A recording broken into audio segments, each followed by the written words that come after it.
It's 9 p.m. on Tuesday the 14th of July. Michael McGarty, a joiner, was celebrating the completion of a contract. His celebrations had lasted for over a week. The police were called, but someone got there first.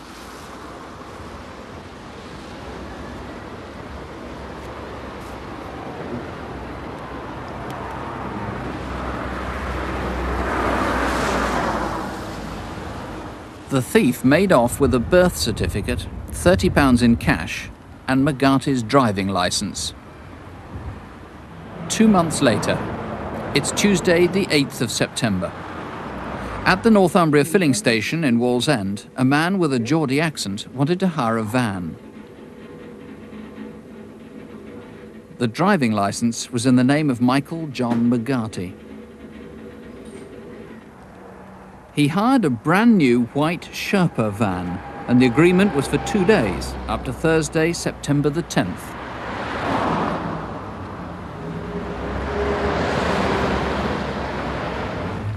Within half an hour, a similar man using the same licence was at the Town and Country car rental company, also in Wallsend. This time he hired an E-registered white Sierra. NCP records reveal the Sierra was in the Green Market car park on that Tuesday night.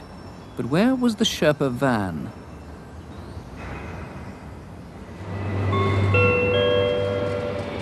Good morning, the 8 o'clock to Middlesbrough will depart from platform 7. It's Thursday the 10th of September at Newcastle Central Station. Stockton, Thornaby, Middlesbrough. Platform 7 for the 8 Thursday is wages day for BR's staff, and the wages office is tucked away off platform 14 in an area not open to the public.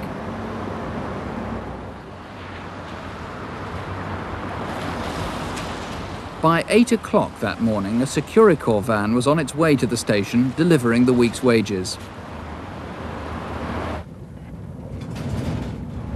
At about the same time, an E-registered white Sierra was in Blandford Street, about half a mile from Central Station.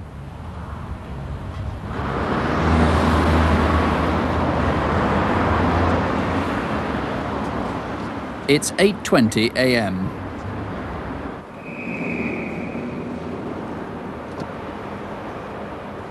The first delivery before the wages was 14 bags of coin to the station's travel centre.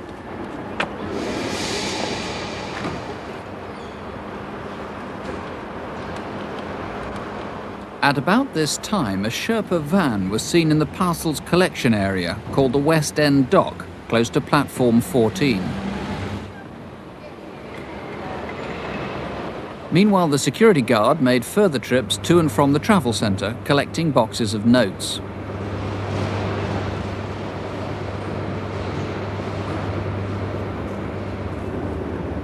By 8:30, the Securicor van was moving round through the parcels dock to the wages office on platform 14.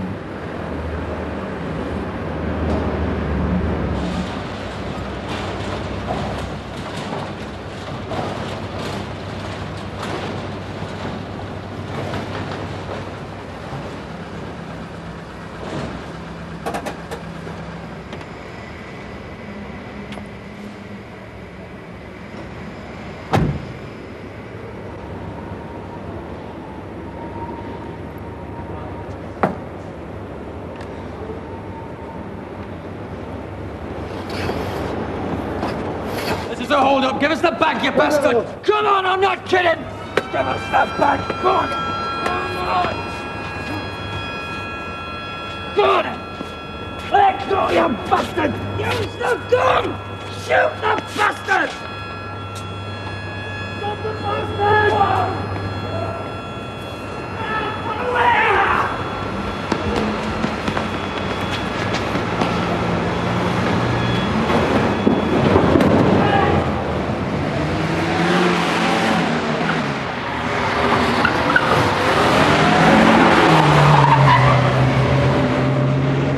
From Scotswood Road, the van turned into Churchill Street.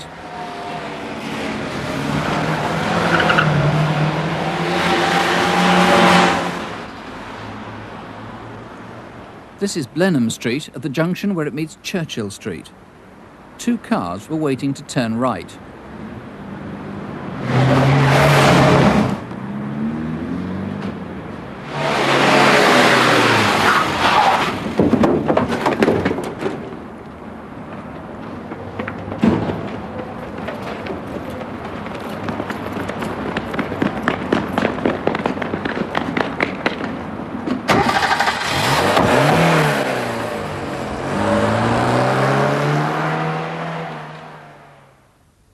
There is one more important sighting. At 9 o'clock, the Sierra was being dumped in Ladykirk Road. By now, there was just one man in the car.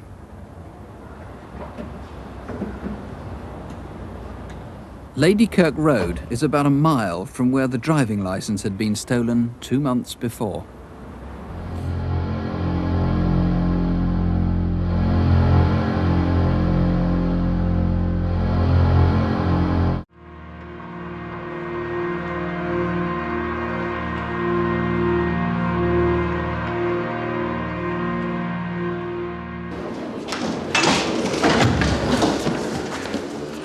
Tuesday, October the 21st, Hyde Town Hall.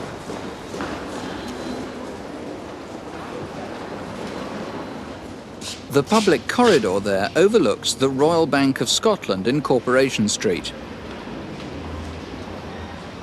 A witness vividly remembers two men loitering there. It's about 10:45 in the morning.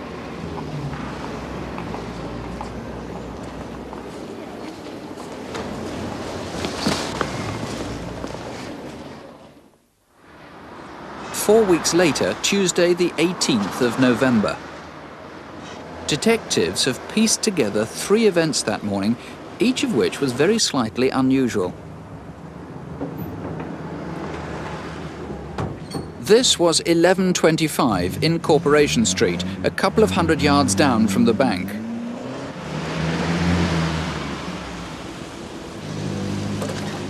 This was a few minutes later in Water Street, where there's another entrance to the town hall.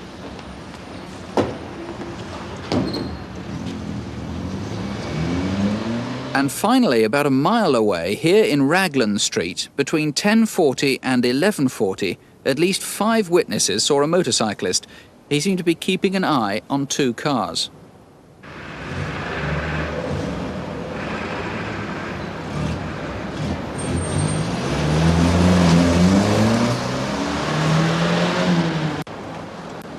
It's 11:30.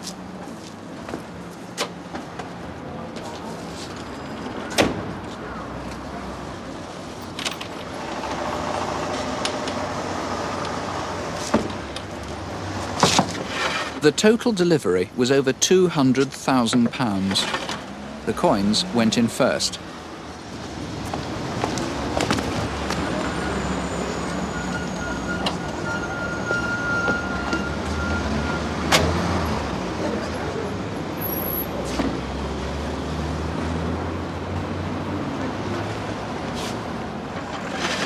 The boxes of notes contain £25,000 each.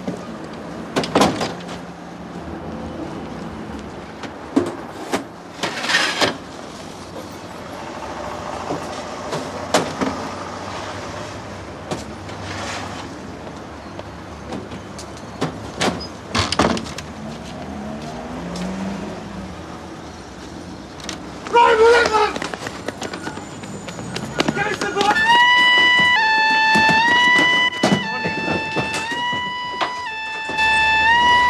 Come on!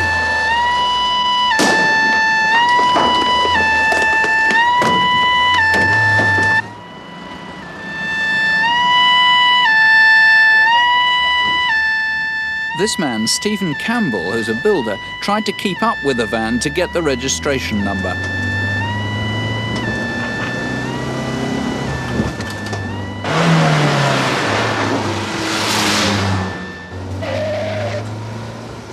What seemed to be a gun brandished at him slowed Mr. Campbell down, and another lorry found itself unwittingly involved. But the gang was prepared to prevent anyone following them.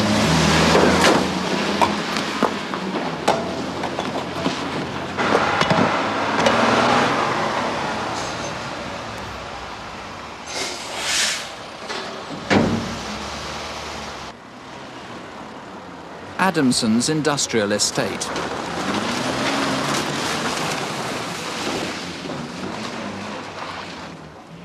At the back of the yard, there's a bridge over the canal and a way out to Raglan Street, but it's only wide enough for one vehicle.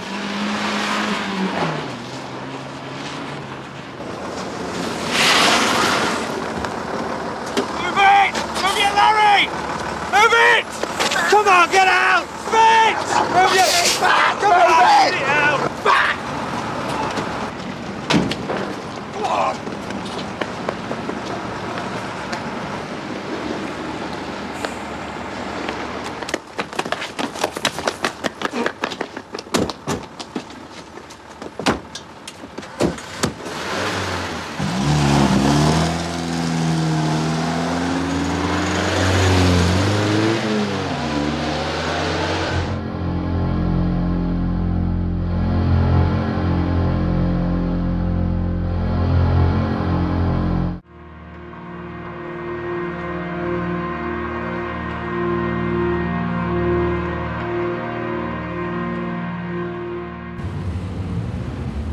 Just around the corner from the busy junction at Bounds Green tube station, sometime between 10 p.m. on Thursday the 2nd of May and 2:15 the following afternoon, a red Ford Cortina was stolen from its parking place in Oak Lane.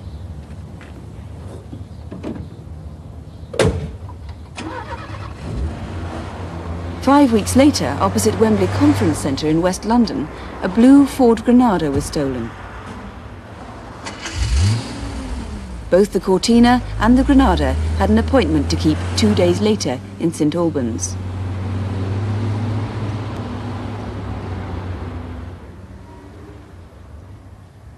On the morning of Saturday the 15th of June, the day of the robbery, the manager of the Co-op Dairy in Burley Road arrived as usual at around 8 o'clock.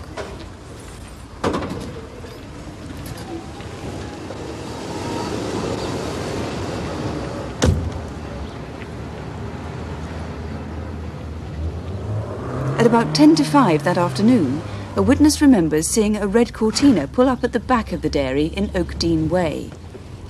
The driver hurried across the road to a blue Granada.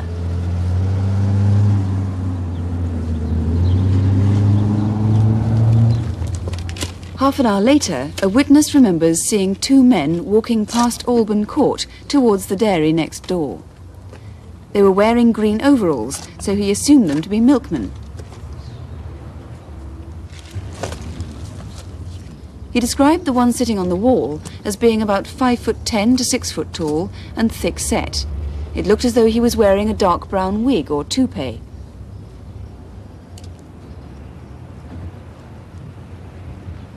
Another witness also saw the two men as she was waiting for a taxi. She had a good look at the other man. He was about 5'8" tall, with dark brown greying hair under his woolen ski hat, and she noticed in particular that he was wearing rubber gloves.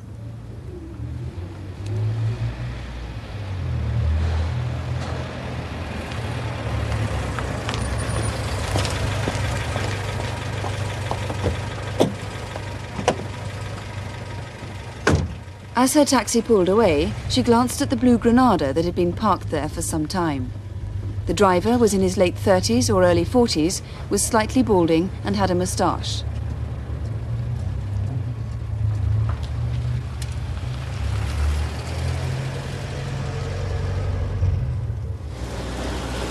It was just after 5:30 that afternoon when a Securicor van drove up Burley Road towards the dairy. The driver only vaguely noticed a milkman apparently washing the manager's car as he pulled up to make his regular collection of the takings.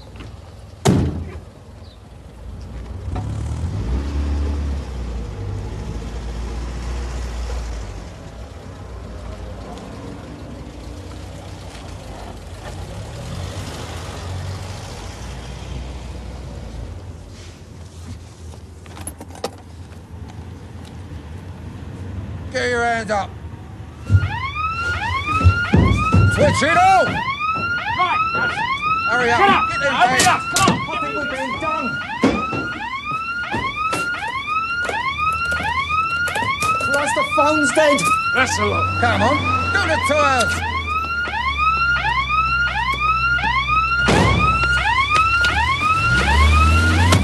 Stay there!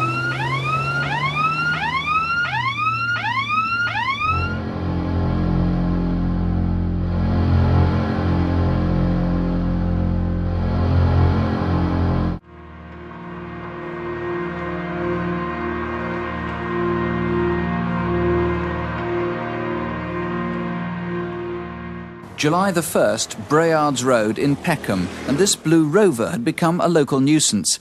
It's been parked here for 5 days, and a resident reports it to the police. Yes, A111 NKN. Someone will move it, will they? Okay. And later that same day, the car was moved, but not by the police.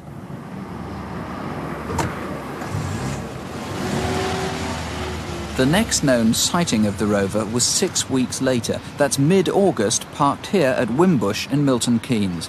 But by now, the number plates are different. Nearby, 2 men were seen to enter the site where Marriott's are building a large electronics factory. And a third man, perhaps a lookout, was noticed outside the boundary fence. At 8:20 a.m., a Securicor van arrived to deliver wages. At about the same time, the site engineer became suspicious about those strangers. Who's that chap in the red hat there, do you know? No, I don't. What about these two? I haven't seen those before, no. Securicor had been making regular early morning wage deliveries to Marriott's for several months. They'd established something of a pattern, and the waiting strangers were obviously expecting the van to drive straight into the compound. Today there was a change of plan, and the van pulled up outside.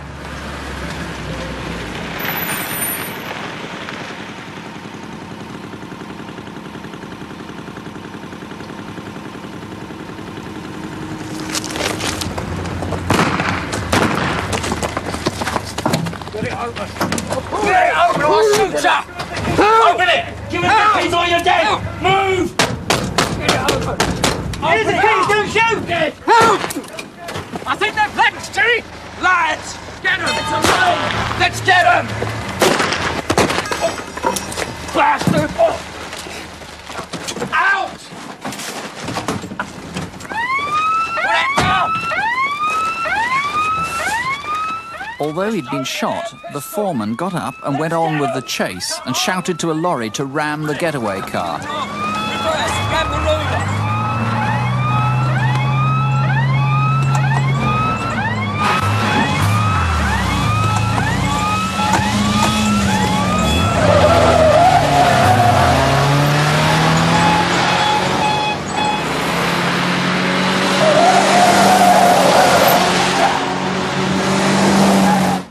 The Rover turned down Pitfall Road, then went left into Carter Lane.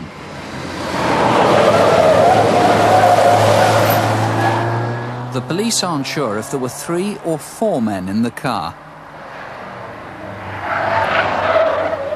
It was here at the Kiln Farm Industrial Estate at the back of Tesco's where they abandoned the Rover. It's a mile away from the robbery.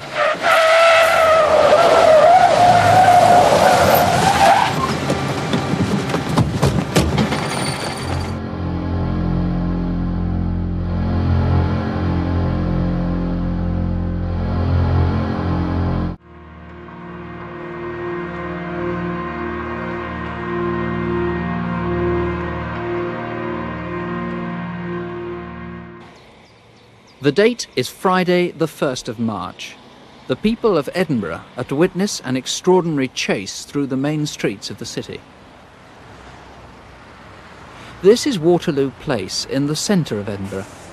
At 4:30 p.m, this blue Ford Cortina with 3 men inside stopped opposite the Edinburgh housing offices. The car had been stolen from Glasgow the day before.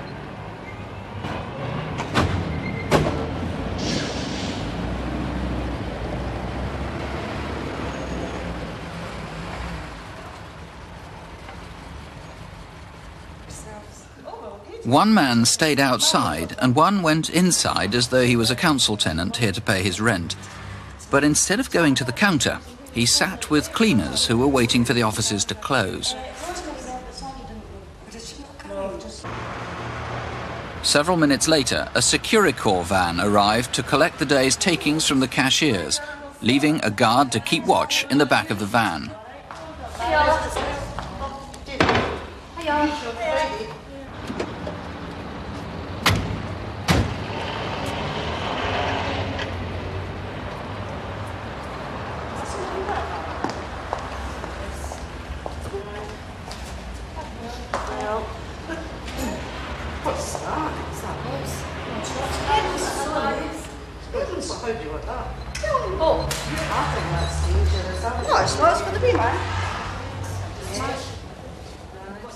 Normally, the guards would have collected the money and come straight out, but today the cashiers weren't ready, and there was a 15-minute wait.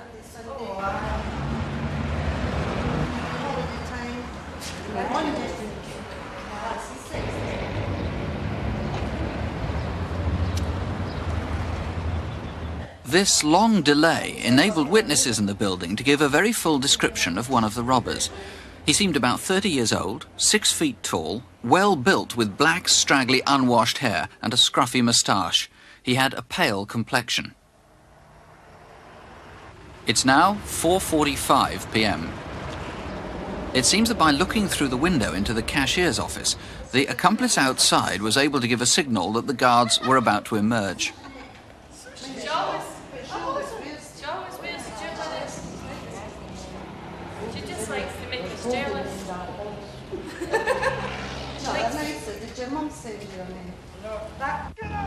Get down! Get down! Attack, attack, attack, 394, Housing Department, Waterloo Place. Get down! So hold on, get down!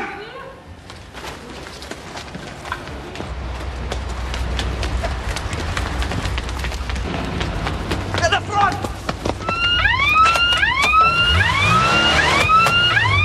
Come on, get a foot down!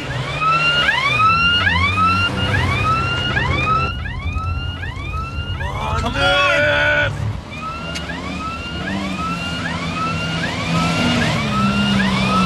Run this side, they'll not expect you to go down. Come on, get a foot down! Go as fast as I can, shut up!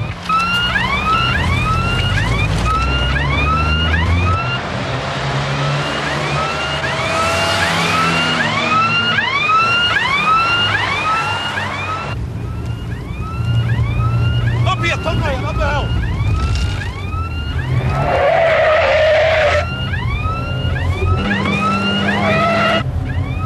Right again! Right here! Aye!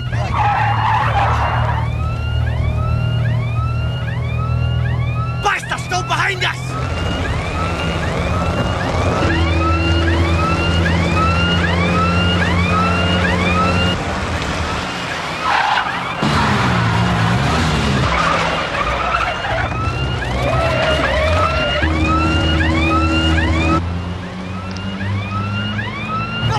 Jump the lights, ignore them!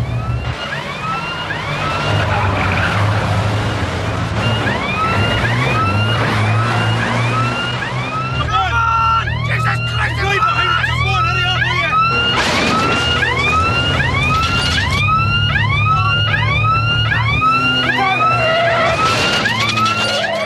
you? The second impact caused the van to swerve and hit a parked car. As the Cortina sped down the Royal Mile, the robbers found they were on their own. For the moment, they'd got away. Turn right!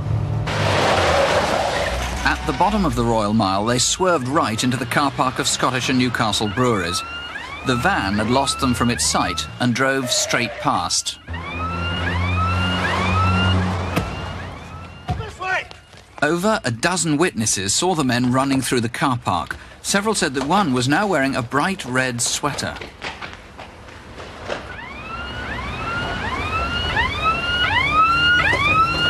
The Securicor van had lost them, and with a burst radiator, it had to give up the chase.